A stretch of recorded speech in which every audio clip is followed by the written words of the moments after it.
Welcome to GSA FAS Focus, a look at what is happening in and around the U.S. General Services Administration's Federal Acquisition Service. I'm Joan Kornblith, and my guest today is Judith Zawatsky, GSA's Assistant Commissioner for the Office of Systems Management in the Federal Acquisition Service, which means she is the one with the really heavy lift. Judith is responsible for leading the agency's effort to simplify and modernize all of the FAS systems. And if that is not enough, she also oversees the operation of the government-wide federal award systems, which means you will be getting the scoop on what is new with SAM.gov and what is next. And speaking of what's next, what are the goals of GSA's integrated award environment? Judith knows. We will also run down some of the webinars and CLP opportunities coming up in the next couple of weeks, and later, put a few fascinating facts in FAS Focus. Welcome back to FAS Focus, a look at what is happening throughout GSA's Federal Acquisition Service. I'm Joan Kornblith, and please, if you have not done so yet, click on that button and subscribe to this podcast. That way you will get a reminder and a quick link every time there is a new episode of FAS Focus. No more hunting around for the latest episode. In just a couple of minutes, I will be talking with Judith Zawatsky about her role as GSA's Assistant Commissioner for the Office of Systems Management, or OSM. But first, what do you know about market research? Are you interested in learning more? Good, because our Market Research as a Service, or MRAS team, wants to teach you about effective market research. Their next virtual training session is coming up from 2 to 3 p.m. Eastern on Wednesday, June 30th. This course is really market research soup to nuts. You're going to learn why market research is important, when and how to conduct market research, the regulatory nature of FAR Part 10, and how it all ties into other decisions such as acquisition planning. They will also touch on small business set-asides, commercial items, contract type selection, and how to get better results by making your data collection methods easier. And here's one more reason to sign up for this course as opposed to any other.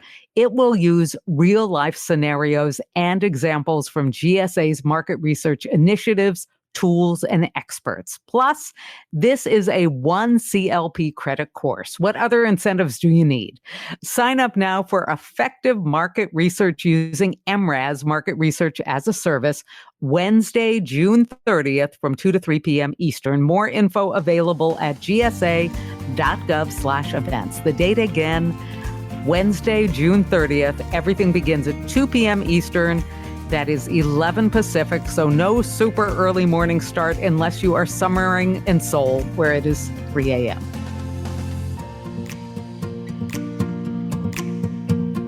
Welcome back to FAS Focus, a look at what's happening in and around GSA's Federal Acquisition Service. I'm Joan Kornblith, and today I'm joined by Judith Zawatsky, GSA's Assistant Commissioner for the Office of Systems Management, or OSM. Welcome to the show, Judith. Hi, Joan. So glad you could have me today. Oh, wonderful to have you here.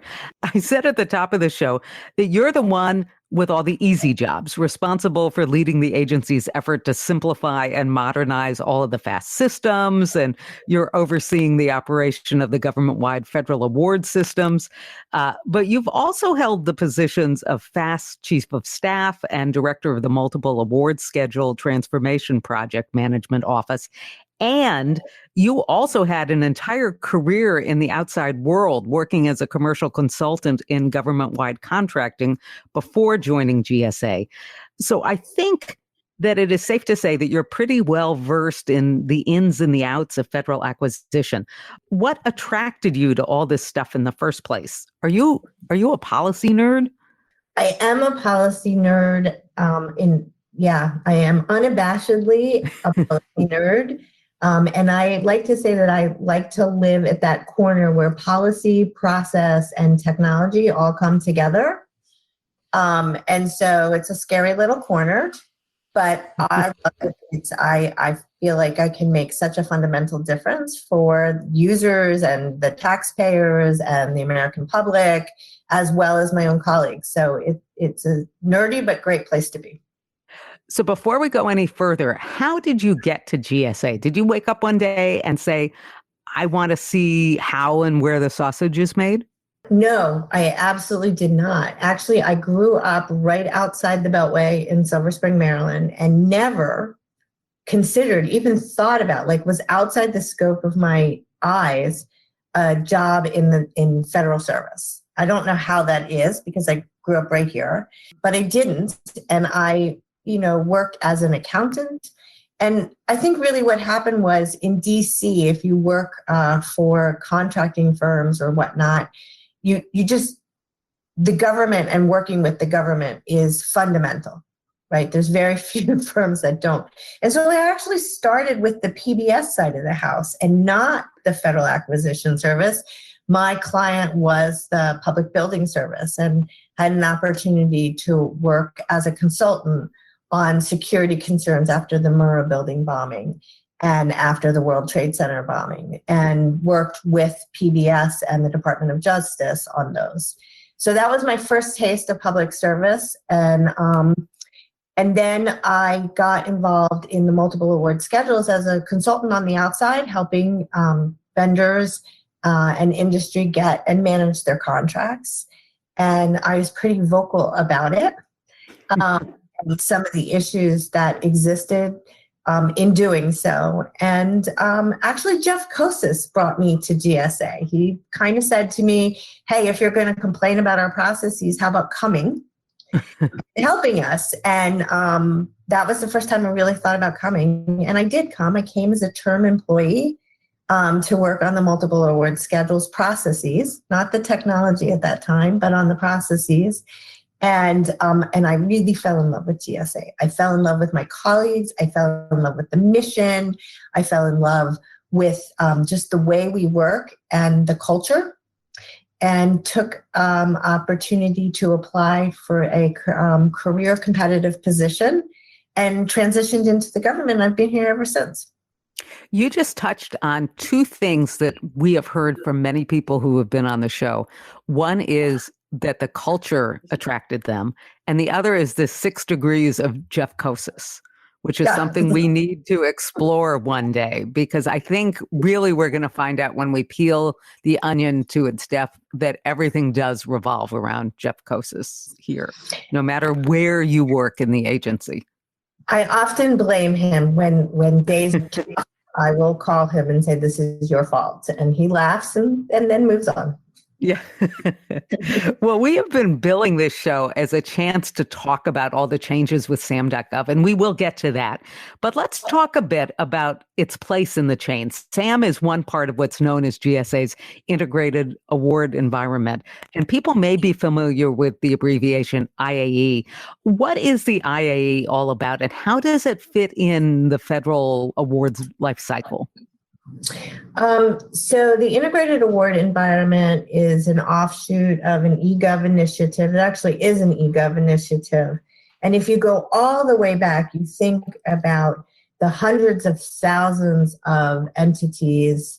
When I say entities, I really just mean companies or organizations that want to do business with the U.S. government. And that can be in terms of procurement, get a contract with, or be a subcontractor to a contractor, or organizations that want financial assistance from the U.S. government. So even states and colleges and the local police department and fire stations. So hundreds of thousands of these organizations.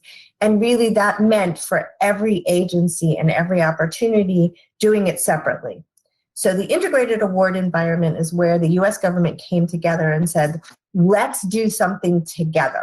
Let's actually reduce the burden. Let's actually make it easier for people to work with the government and, quite frankly, for the U.S. government to be able to track who's doing business with the government, understand who's doing business with the government, and where the money went, right? That's always, you want to always have the end in sight, get the money out, but also be able to know where it went and for what purposes. And so that was the birth of the integrated award environment. The first was to bring a set of systems together rather than every agency having their own. So that's the initial. That was handled many years ago. And then about a decade ago, let's say, the decision was, hey, can we create a single ecosystem instead of standalone systems? Like, we went from every agency having systems to 10 systems to now let's create an ecosystem that gives a federal employee one place to go and gives an entity, a company, one place to go. And so that's the journey we are on right now. That's everything from past performance to seeking opportunities, to posting opportunities, to tracking where procurement spend has gone, to understanding who is registered to do business with the US government, that entire universe. And GSA is very lucky, so to speak, to be the managing partner, that's our PMO, for this on behalf of the US government. You make it sound so simple. Well, at the end of the day, it really is. Who wants to do it's the technology is hard, the policy is hard. Marrying the technology and the policy to make sure that the outcomes are correct, that can be difficult. And it's a huge handshake across government, but the vision is very simple. And this is something I would presume that is constantly evolving. Correct. So it is evolving, the best laid plans and then new initiatives come in. Very importantly, the administration changed and we have a lot of work to do to help the economy, the overall economy recover, as well as the financial state of all of the companies that make up that economy. And so we play a very large role in helping that money get out for that purpose. And then we are very focused also on the Made in America EO and helping to ensure that we have a very large role in supply chain risk management, fraud mitigation. We really, 360 degrees, do more than what you see on the outside, but really on the inside of the guts, help the U.S. government with doing business with entities. So I'm Joan Kornblith. You're listening to GSA FAS Focus. By the way, if you have not subscribed to our podcast yet, please do so. It's just a quick click and it'll make everybody happy. If you've got questions about anything you're hearing today or someone you'd like to hear featured on this program, just send us a note. The email address is gsafasfocus@gsa.gov. That is GSA FAS Focus at gsa.gov.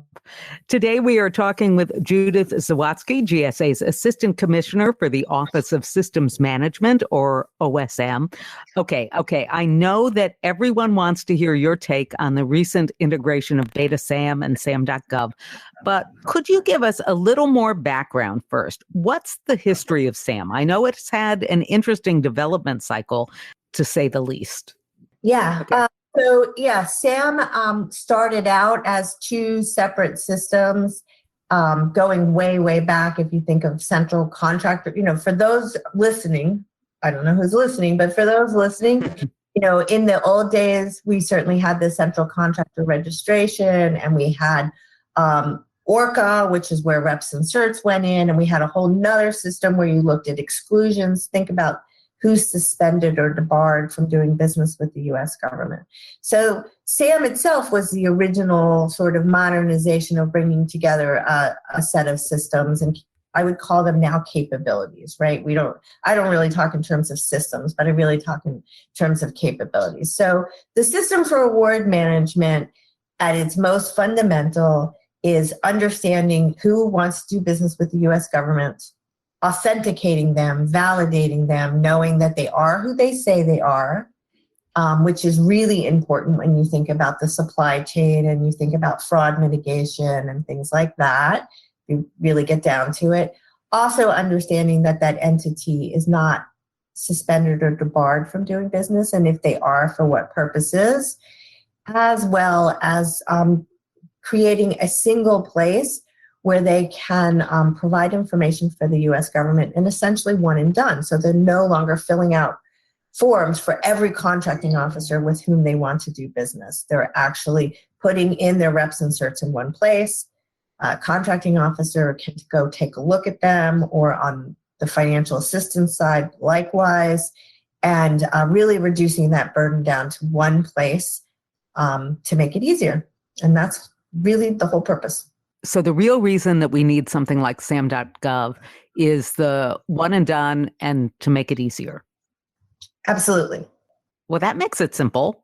There you go. Easy peasy, lemon squeezy, we're done. Yeah, I was expecting this long, heavy-duty, drawn-out answer, but it's really to make it easier to work with government. Yeah, so let's be clear, compliance can be hard. There's a lot of legalese, and companies should really understand what they're signing up for when they do business with the government, and they should really understand whether or not they can rise up to meet an opportunity and deliver. But the real purpose of SAM and the entire IAE ecosystem is to give a single place for both the federal officials and the private sector to come together in that compliance metric and work together. So logical. I'm Joan Kornblith. You're listening to FAS Focus from the U.S. General Services Administration. I'm talking with Judith Zawatsky, the Assistant Commissioner for GSA's Office of Systems Management, or OSM. And if I only had a drum roll, it is now time for what everyone's been waiting to hear about, the recent integration of Beta SAM and SAM.gov. Now that you've had a little time to assess things, how do you think it went? Was it successful? Oh, by every metric, I think it was successful. And I, trust me, I'm looking at a lot of metrics and a lot of numbers. It really was. It really, when you think about what happened, first of all, is we were able to migrate more than 700,000 users from one system to the other and everything about them, including more than 2 million roles associated with them. So that role is whether or not they're allowed to update their registration or whether or not they're, allowed to look at something. And in doing that, we created a workspace that those users can then create their own experience with all of these things. So very, very successful from a technical perspective. From a user perspective, it was a multi-year effort. We had focus groups. We had a feedback mechanism that we had more than 35,000 pieces of individual feedback. We ran testing groups. We worked with the private sector, the users. We worked with the public sector users to create this. And even just the landing page, Joan, there were more than 30 iterations of that landing page that people played with and experienced to let us know if that was working for them. And so I'm very, very excited that experience is now there for everyone. We took a look, because I'm a curious individual, to see after we did the migration, who was the first entity to go through after the migration. So we had two that I looked at. The first was public sector. The very first new registration in SAM was a small town in Ohio that registered for financial assistance. So if there are American Rescue Plan Act funds available, they are now able to get that. And that happened very, very quickly. So that's exciting. From an entity from the private sector, it turned out it was a small minority-owned Hispanic business that was able to update its registration for both procurement and financial assistance. And they actually snuck into the system before the Monday morning launch on Sunday when it was live, but we didn't tell anyone it was live. And by Monday, the registration was updated. So that's very exciting. To me, that says that was a success. This small company, this minority-owned company, is set to be able to receive financial assistance and compete for contracts. And to me, that's the measure of success. That's incredible. I mean, first of all, that you can check all these things, but secondly, that people were so excited that they were in on things before the official announcement and that everything ran smoothly. Yeah. I mean, am I going to tell you that there were no hiccups? There were hiccups. But what was really good was that the team for the integrated award environment, which is made up both of members of the Federal Acquisition Service and our key colleagues in GSA IT, they were positioned in place. We had worked out scenarios in advance. And so as the hiccups occurred, they worked, quite frankly, through the night. to, look for solutions to those hiccups and make sure that it was running smooth by morning time. So they've been incredible without a lot of sleep. What's next in the life of SAM.gov? So a few things. We are very, very focused right now on Made in America and ensuring that that priority is met. We're very focused on the American Rescue Plan and ensuring that grantees who are eligible for grant money are able to apply and get that. And we do partner with all of the agencies who have responsibility for those grant programs. That's very important for us. Also, in the short term focused, the U.S. government has for many years used the DUNS number and all of the validation behind that DUNS number as the source of truth of who an entity is. We call that entity validation services. And we are very focused on updating that and rolling out the unique entity identifier that is issued by SAM and government run and government owned. And if an entity were to go into their SAM registration right now, since the modernization last month, they can now see their unique entity identifier number, so they can get used to it. But it doesn't become official until April 2022. So we are working with all of the interfacing systems. When you think about it, we're a set of systems, but really there are hundreds of systems across government, both at the federal level and the state and local levels, to make sure that they're ready to consume that. So that's our real focus in the near future. So one more question for you, and then we'll let you go. If somebody needs assistance or just wants to provide feedback to you, how can they get involved? Oh, we love people to get involved. So there's a couple of ways they can.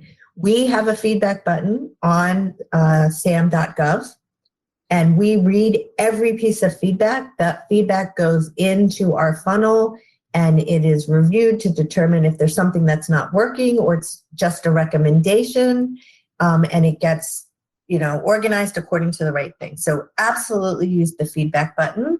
We have a very active site at Interact, GSA's Interact. And we do here, we publish blogs on that Interact all the time. We publish opportunities for testers to come in and participate in the process with us, even to help us in focus groups. And then, of course, if you need assistance, like direct assistance, please, I'm trying to do something and I can't figure out how to do it. We have the Federal Service Desk. That's FSD, federalservicedesk.gov, but you also can access that now right through SAM. So we've integrated that into SAM. So if you're at SAM, you can get directly to the help desk. You can get lots of knowledge articles on how to do things. You can look things up. You can chat with an assistant, or you can make a phone call. Whatever they need, whatever they want to provide, you'll get them covered. Yes, ma'am. Make it easy. Make it easy. Just go to the site. That's the easiest way. Click and they'll help. Either click on feedback or click on, you need assistance, and we promise to listen to you. Sounds wonderful. Thank you, Judith. We've been talking with Judith Zawatsky, the Assistant Commissioner for GSA's Office of Systems Management, or OSM. If you have any questions for Judith or would like to learn more about anything that we've been talking about today, or you just want to drop us a line, the address is GSA FAS Focus at GSA.gov. And please, I hope you have clicked to subscribe to this podcast. You haven't? Do it now. We'll wait. Coming up, news of another great training opportunity and some fascinating fast facts. I'm Joan Kornblith, and you are listening to GSA FAS Focus.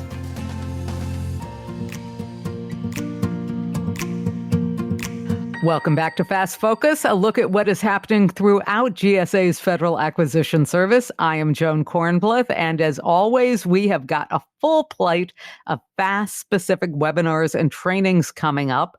I am joined now by our producer, Max Stempora, who is here with information about another training specifically for folks interested in what?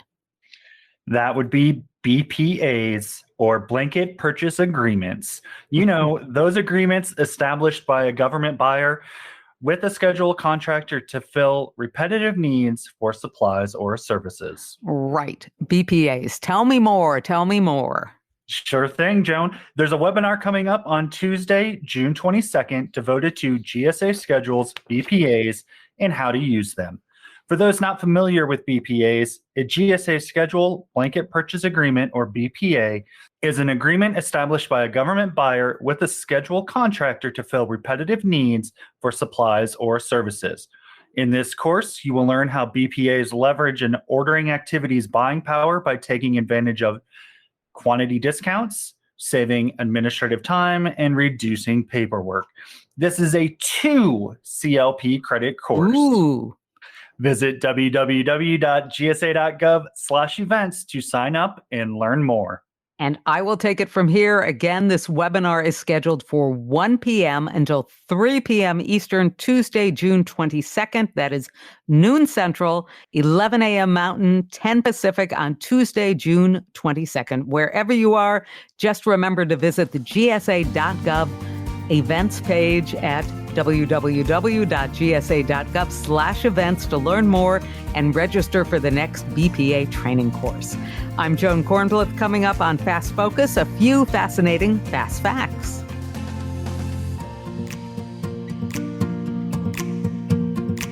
Welcome back to GSA FAS Focus. I'm Joan Kornbluth. We are almost out of time for today, but I do want to leave you with a few fascinating FAS facts. And since we were speaking with Judith Zawatsky earlier, Judith, the Assistant Commissioner for GSA's Office of Systems Management, I thought it might make sense to check out a few things related to OSM.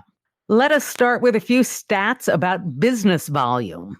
I know that SAM.gov got a lot of traffic, but, this is pretty cool. Check this out. Stats to date in FY21 show that business volume in SAM.gov is $3.8 trillion. That is trillion with a T. That's an incredible volume. Like that dollar amount just doesn't make any sense to me. Yes. Now, check this out also. Business volume, 3.8 trillion in awards by 66 million records. I'm not sure exactly what that means, but it sounds like a lot. $8.5 trillion in contracts. Now, I wonder how many contract awards, contract actions that is. Do you want to take a guess? Oh boy, that's a tough one, right? So you said it was 8.5 trillion in contracts? Yes. Okay. I don't know, 25 million contract actions? You're thinking pretty big. It's actually a lot of per contract action because it's 16 million contract actions. Oh, wow. Okay. So that's a lot per contract action. And then how many separate entity registrations do you think have been processed? So I'm going to cheat here because I was listening earlier when you were talking to Judith, and I know she said somewhere over 700,000 entities are in SAM.gov. Your listening skills are to be commended. 710,000, and that is a lot of different entities. 710,000 entities in SAM.gov. Well, here is one for you about the SAM.gov redesign. In keeping with its commitment to develop innovative customer-centric technology, GSA conducted many user focus groups to determine stakeholder wants and needs for SAM.gov. And what follows focus groups? You know this because you've worked on those. Reviewing all of the user feedback. Do you want to take a guess at how many comments were reviewed during the SAM.gov development process? Well, given I know roughly how many focus groups they had and how they collected feedback, I'm going to guess maybe like a baseball stadium size amount of people commented. So let's say 25, 30,000? Up. It was a big stadium. 35,000 comments from the users. Yes, came in. 35,000 comments is the result. And just think, all of those comments were looked at by somebody on the OSM team. They were, like Judith said, they prioritize, they read them all. So, wow, that's an undertaking. And they don't just read them all, they take them into serious consideration. Yeah. They're not dismissed. Comments are considered seriously. Yes, so that's quite impressive. Those are all the fascinating FAS facts I have for you today. Don't forget, if there is anything else FAS related that you would like to learn about or someone that you would like to hear featured on FAS Focus, let us know. Send a note to GSA FAS Focus at GSA.gov. That is GSA FAS Focus at GSA.gov. And don't forget to click and sign up for this podcast. It's super simple. We've got a subscribe now button right there when you're listening to the podcast. So please subscribe, because if you subscribe, I might stop asking you. I'm Joan Kornblith. I probably won't stop asking you. I'll keep asking you to subscribe because that person sitting next to you hasn't subscribed yet. I'm Joan Kornblith. I put the words together. Max Tempora is our producer. Dominique Artis handles our social media. Thank you to Judith Zawatsky for joining us in the studio this week. FAS Focus is a production of the U.S. General Services Administration's Office of Strategic Communication.